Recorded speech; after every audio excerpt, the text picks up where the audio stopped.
সচিব জনাব আব্দুল সালাম তালুকদার, সোহান ভাই, উপস্থিত আছেন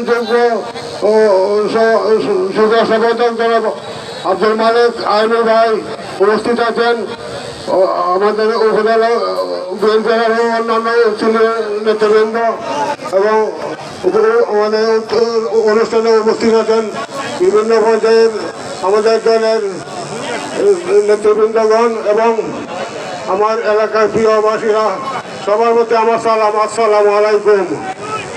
ভাইয়েরা, আমার দুটি কথা, আমি গত দুবার পর্ব আপনার দল নির্বাচিত হয়েছিলাম, কিন্তু সরাসরি ব্রিটিশ সরকারের সময়ে আমি কোনো কিছু করতে পারি নাই এবং আমার এই বছরের শেষ দিকে আমার কিছু অসুখ ছিল, আমি কোনোটা করতে পারি নাই।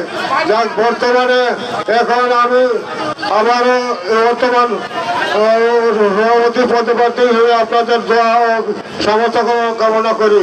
সবার সালাম, আসসালামু আলাইকুম।